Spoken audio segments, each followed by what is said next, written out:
ከመቼ ህወሓት እጅግ አስደንጋጭ ክስተት አሰማም። ከስተቱ ሳይማር ሌላ ፉከራ ላይ የተጠመደው ህወሓት በፍጹም ከፌዴራል መንግስቱ ጎን ተሰልፋችሁ እንዳትዋጉ የሚል ጥሪ አሰምቷል። ወዲህ ደግሞ የሻዕቢያ ሜካናይዝድ ኃይል ወልቃይት አዋሳኝና መቀሌን ጨምሮ ወደ በርካታ የትግራይ ከተሞች መግባቱን አንድ ዓለም አቀፍ ተቋም አጋልጧል። ታደምጡታላችሁ። የአራት ኪሎ መቀሌ ውጥረት በተባባሰበት በዚህን ወቅት ጄኔራል ጻድቃን በአዲስ አበባ ከባድ ውይይት አድርገዋል። ውይይቱ ህወሓትን ማጥቃት ላይ ያነጣጠረ እንደሆነ ታውቋል። ህወሓት የጦርነት ጉሰማን ማስቆም በሚቻልበት አግባብ ላይ የመከሩ ሲሆን ጦርነቱ አይቀሬ ከሆነስ ምን ማድረግ ይጠበቅብናል በሚለው ላይ መክረዋል። እንመለስበታለን። በመጨረሻም ይፋ ሊሆን ነው። ኢትዮጵያ ልታውጀው ነው። የቀጠናውን አሰላለፍ ወደ አዲስ ምዕራፍ የሚያራምድ ውሳኔ ከአራት ኪሎ ተወስኗል። አዲስ አበባና ሀርጌሳ አዲስ ስምምነት ሊፈራረሙ መሆኑ ተረጋግጧል። ስምምነቱ ይፋ የሚሆንበት ጊዜም ታውቋል። የሶማሌው ፕሬዝዳንት በበኩላቸው ኢትዮጵያን በስም ሳይጠቅሱ ጎረቤት ሀገራት የሶማሌላንድን ሀገርነት ይደግፋሉ ሲሉ ከሰዋል።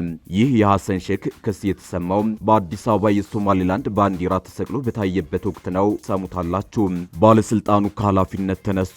የጾታዊ ጥቃት ወንጀለኛ ከነበረ ግለሰብ ጋር በተደጋጋሚ በመገናኘትም ክስ ቀርቦባቸዋል። እናስደምጣችኋለን። አክብሮታዊ ሰላምታችን በያላችሁበት የዓለም ዳርቻ ይረሳችሁ። የተወደዳችሁ የአንድ አፍታ ሚዲያ ቤተሰቦች ከአንድ አፍታ ለአሁኑ መደመጥ አለባቸው ያልናቸውን ዜናዎች ወደ እናንተ የምናደርስበት ሰዓት ላይ ተገኝተናል። አብራችሁን ትቆዩ ዘንድ ግብዣችን ነው።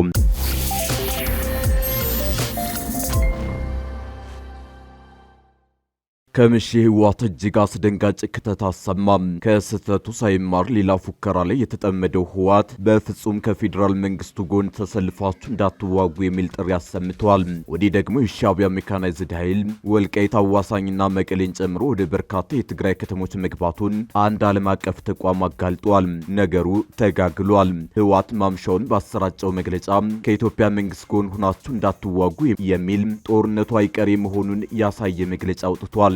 ሻዕቢያን ጋብዞ ጦርነት እየደለቀ የሚገኘው ህወሓት እንደ ከዚህ ቀደሙ የኢትዮጵያ ህዝብ ልጆቹን በማዋጣት ከመንግስት ጎን ተሰልፎ እንዳይዋጋ ተማጽኗል። የተመሰረተበትን 51ኛ ዓመት አስመልክቶ ባወጣው መግለጫ የኢትዮጵያ መንግስት ሊያጠፋኝ ወታደሮች ዝግጅት እያደረገ ነው ያለው ህወሓት በአብይ ወደ ስልጣን መምጣት የህልውና አደጋ እንደገጠመው አስታውሷል። እንደ ሁልጊዜው ራሱን እንደ ብቸኛ የትግራይ ህዝብ ወኪል አድርጎ የገለጸው ህወሓት የኢትዮጵያ እናቶች ልጆቻቸውን ለጦርነት በመላክ የጠቅላይ ሚኒስትር አብይ አህመድ አስተዳደር ድጋፍ አይስጡ ሲል ተማጽኗል። ህወሓት በመግለጫው የኢትዮጵያ ህዝብ እየመጣ ያለውን ጦርነት በማውገዝና ልጆቹን ከሞት መታደግ አለበት ብሏል። ህወሓት እንዲህ አይነቱን ተማጽኖ ያቀረበው በፕሪቶሪያ ስምምነት የገባውን ግዴታ ጥሶ ትጥቅ ከመፍታት ይልቅ ከሻዕቢያ ጋር አብሮ ለጦርነት ከተዘጋጀ በኋላ ነው። ከጠለምት እስከ ራያ የተፈጸመውን ትንኮሳ ተከትሎ የፌዴራል መንግስት ህወሓትን እንዳመጣጡ ለመመለስ ወታደራዊ ዝግጅት እያደረገ መሆኑ ተገልጿል። ህወሓት በዛሬው መግለጫው ወታደራዊ ከበባ እየተፈጸመበት መሆኑን በመግለጽ የኢትዮጵያን ህዝብ እንዳትወጋኝ ብሏል። እንደ ጌታቸው ረዳ ያሉ የራሱ የቡድኑ የቀድሞ አመራሮችና መንግስት ባለስልጣናት ራሱ በለኮሰው እሳት እንደሚለበለብ እየገለጹ ነው። ይህን የተረዳ የሚመስለው ህወሓት በዛሬው መግለጫው ከኢትዮጵያ ጋር በፕሪቶሪያ ስምምነት መሰረት ወደ ሰላማዊ የፖለቲካ ውይይት ለመመለስ ዝግጁ ነኝ ብሏል። ይህ በእንዲህ እንዳለ ኤርትራ ወታደሮች ወደ ትግራይ በስፋት መግባታቸውን ዓለም አቀፉ ተቋም ይፋ አድርጓል። ሻዕቢያና ህወሓት ጦራቸውን በተለያዩ አቅጣጫዎች ወደ ውጊያ ግንባሮች እያስገቡ መሆኑን ክሪቲካል ትሪት የተሰኘ የግጭት ሁኔታዎች ተንታኝ ተቋም አስታውቋል። በኢትዮጵያ መንግስት ላይ ጦርነት ለመክፈት የተስማሙት ሁለቱ ኃይሎች በዋናነት በሁለት አቅጣጫዎች ጦራቸውን ወደ ድንበር አንቀሳቅሰዋል ተብሏል። ህወሓት ወደ አማራና አፋር አዋሳኝ አካባቢዎች ኃይሉን ሲያስጠጋ የሻዕቢያ ጦር ከኋላ እየተከተለ ወደ መቀሌ ዘልቆ መግባቱን ተቋሙ ገልጿል። ሻዕቢያ ጦሩን ያስጠጋበት አንደኛው ግንባር ኢትዮጵያ፣ ኤርትራና ሱዳን በሚዋሰኑበት በወልቃይት በኩል መሆኑን የክሪቲካል ትሪት ሪፖርት ያመላክታል። የኢሳያስ አፈወርቂ አስተዳደር በወልቃይት በኩል ከተከዜ በቅርብ ርቀት ላይ ማስፈሩን የተቋሙ ሪፖርት ያመላከተ ሲሆን በዚያው አቅራቢያ የህወሓት አርሚ 70 ታንክ ጭምር ታጥቆ ሸረሪና ላይ በተጠንቀቅ ቆሟል። ሁለተኛው ግንባር ደግሞ በባድመ ድንበር በኩል ሲሆን ሻዕቢያ ጦሩን እስከ መቀሌ ድረስ ያስገባው በዚያው አቅጣጫ መሆኑ ተረጋግጧል። ብሏል። ከህወሓት ጀርባ ሆኖ ጦርነቱን ወደ መሃል ሀገር ለመግፋት ከባድመ እስከ አዲግራት ጦር እያስገባ ያለው ሻዕቢያ ወታደራዊ ሎጂስቲክሱን በትግራይ መዲና መቀሌ ከተማ አስገብቷል ተብሏል።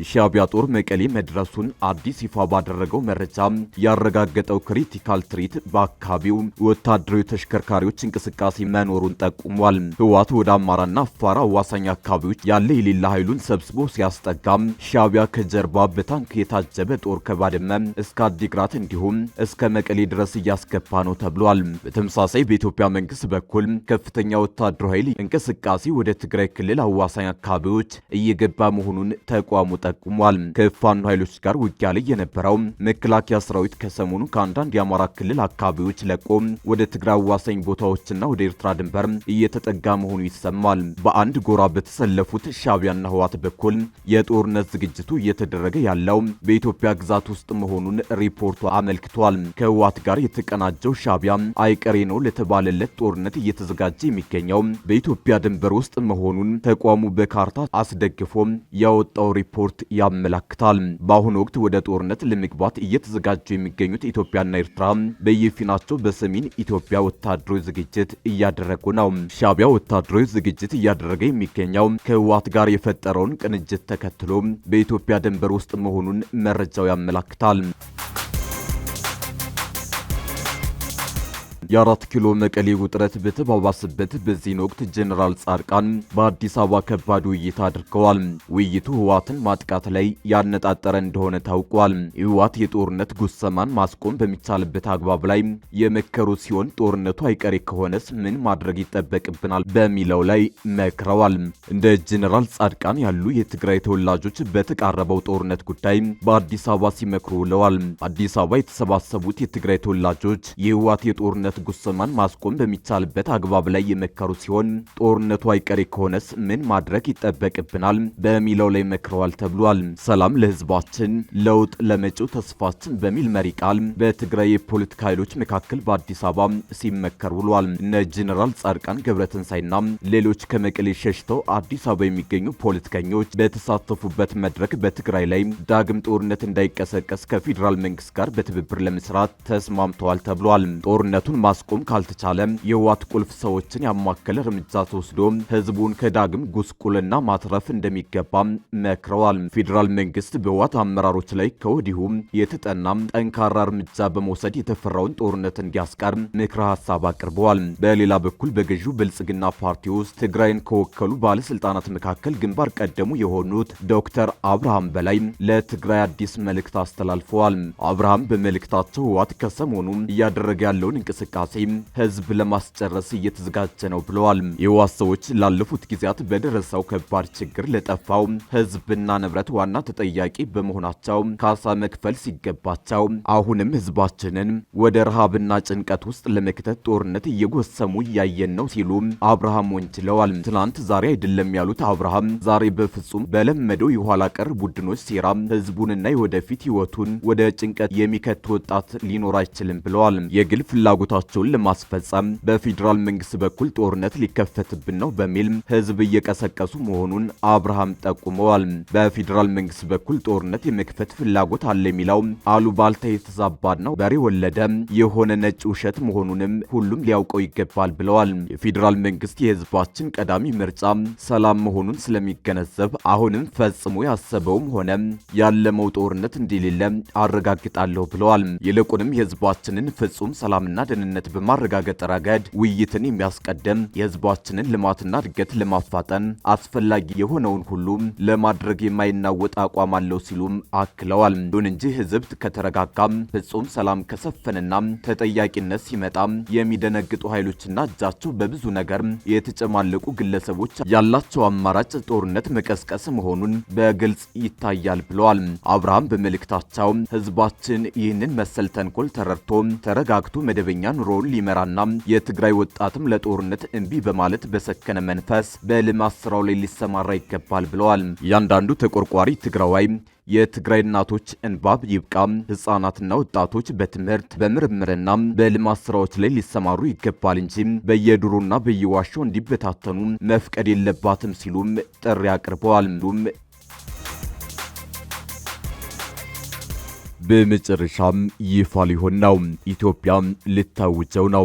የቀጠናውን አስተላለፍ ወደ አዲስ ምዕራፍ የሚያራምድ ውሳኔ ከ4 ኪሎ ተወስኗል። አዲስ አበባና ሀርጌሳ አዲስ ስምምነት ሊፈራረሙ መሆኑ ተረጋግጧል። ስምምነቱ ይፋ የሚሆንበት ጊዜም ታውቋል። የሶማሌው ፕሬዝዳንት በበኩላቸው ኢትዮጵያን በስም ሳይጠቅሱ ጎረቤት ሀገራት የሶማሌላንድን ሀገርነት ይደግፋሉ ሲሉ ከሰዋል። ይህ ሐሰን ሼክ ክስ የተሰማው በአዲስ አበባ የሶማሌላንድ ባንዲራ ተሰቅሎ በታየበት ወቅት ነው። በቅርቡ ከእስራኤል የመጀመሪያውን የሀገርነት እውቅና ያገኘችው ሶማሌላንድ ከኢትዮጵያ ጋር አዲስ ስምምነት ልትፈራረም መሆኑን አሳውቃለች። የራስ ገዟ ፕሬዝዳንት አብዱራህማን መሐመድ ኢሮ ከሲኤንኤን ጋር ባደረጉት አዲስ ቃለ መጠይቅ አገራቸው ከኢትዮጵያ ጋር የንግድና ትራንስፖርት ስምምነት ለመፈራረም ዝግጅት መጠናቀቁን ይፋ አድርገዋል። ከ2 ዓመት በፊት አዲስ አበባና ሀርጌሳ የመግባቢያ ስምምነት መፈራረማቸው ይታወሳል። ኢትዮጵያ የሶማሌላንድ እውቅና በመስጠት በአንጻሩ ሀርጌሳ የባህር መዳረሻ ለመስጠት ነበር የተስማሙት። ሆኖም ስምምነቱ ባስነሳው ቀጠናዊ አቧራ ሳቢያ ሳይፈጸም ቀርቷል።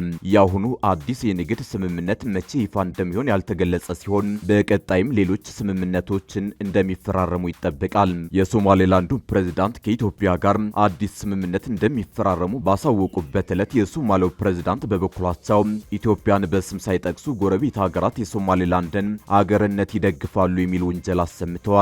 ፕሬዝዳንቱ ለንደን ውስጥ ለሚታተመው አሽራቅ አል አውሳጥ ለተባለ የአረበኛ ጋዜጣ በሰጡት ቃለ ምልልስ ላይ አገራቱ እስራኤል ለሶማሌላንድ የሰጠችውን እውቅና ለራሳቸው ጥቅም ሊያውሉት ይፈልጋሉ ሲሉ ከሰዋል። ፕሬዝዳንት ሐሰን ሼክ ለዚህ ክሳቸው የትኛውንም ሀገር በስም ያልጠቀሱ ሲሆን አንዳንድ የቀጠናው ሀገራት ይህንን አጋጣሚ የሶማሊያን አንድነትና የቀጠናው መረጋጋት ለአደጋ አጋልጠው ጠባብና የአጭር ጊዜ ጥቅማቸውን ለማሳካት ይፈልጋሉ ብለዋል። በዚህ ክሳቸው የትኛውንም ሀገር በስም መጥቀስ አልፈልግም ያሉት ፕሬዝዳንቱ ነገር ግን ይህንን እውቅና አንዳንዶች ውስን ጥቅም ማግኘት የሚያስችላቸው አድርገው ሊመለከቱት ይችላሉ በማለት ተናግረዋል። ኢትዮጵያ ከ2 ዓመት በፊት ከሶማሌላንድ ጋር ስምምነት ላይ በደረሰችበት ጊዜ ውዝግብ ውስጥ ገብታ እንደነበር ይታወሳል። የሶማሌው ፕሬዝዳንት የሀገራቸው የግዛት አንድነት ሊታለፍ የማይገባው ቀይ መስመር ነው በማለት አስጠንቅቀው መንግስታቸው የሶማሊያን ሉዓላዊነት ለማስጠበቅ የተለያዩ ፖሊሲዎችን እየተጠቀመ ነው ብለዋል። የዓለማችን ግዙፍ የወደብ አስተዳዳሪ የሆነው የዱባዩ ዲፕ ወርልድ ዋና ስራ አስፈጻሚውን ሱልጣን አህመድ ቢን ሱለይመን ከስልጣን ማንሳቱን አስታወቀ። እርምጃው የተወሰደው ቢን ሱለይም ከዚህን ቀደም የጾታዊ ጥቃት ወንጀለኛ ከነበረው ጄፍሪ ጋር የነበራቸው የጠበቀ ግንኙነት አዲስ በተለቀቀው ሰነድ ውስጥ ይፋ መደረጉን ተከትሎ ነው። አዲስ ይፋ የሆኑት የጄፍሪ ሰነዶች ቢን ሱለይም በ10 ዓመት ውስጥ በመቶዎች የሚቆጠሩ የኢሜይል ልውውጥ ማድረጋቸውን ያሳያሉ። ጆሴፍ ዶሴዎች ውስጥ የአንድ ግለሰብ ስም ተጠቀሰ ማለት ግን ወንጀል ስለመስራታቸው ያሳያል ማለት አይደለም። ቢቢሲ ሱለይም በጉዳዩ ላይ አስተያየታቸውን እንዲሰጡ የጠየቀ ቢሆንም መልስ አላገኘም። ዲፕ ወርልድ አርብ ዕለት ባወጣው መግለጫ ዋና ስራ አስፈጻሚው ካሁን ጀምሮ ከስልጣናቸው ተነስተዋል ያለ ሲሆን ኢሳ ካዚምን የቦርድ ሰብሳቢ፣ ናያራንን ደግሞ የኩባንያው ዋና ስራ አስፈጻሚ አድርጎ መሾሙን ገልጸዋል። በዱባይ ባለቤትነት የተያዘው ግዙፉ የሎጂስቲክ ድርጅት ዲፕ ወርልድ በ6 አህጉራት ውስጥ ይንቀሳቀሳል። በዓለም ንግድ መሰረተ ልማት ላይ ግዙፍ ሚና የሚጫወተው ይህ ኩባንያ ከቅርብ ጊዜያት ወዲህ አብረውት ከሚሰሩት ሀገራትና ድርጅቶች ከፍተኛ ጫና ገጥሞታል። በዚህ ሳምንት መጀመሪያ ላይ የዩኬና የካናዳ ኩባንያዎች ከድርጅቱ ጋር ያላቸውን አዲስ ኢንቨስትመንት ማቋረጣቸውን ገልጸው ነበር።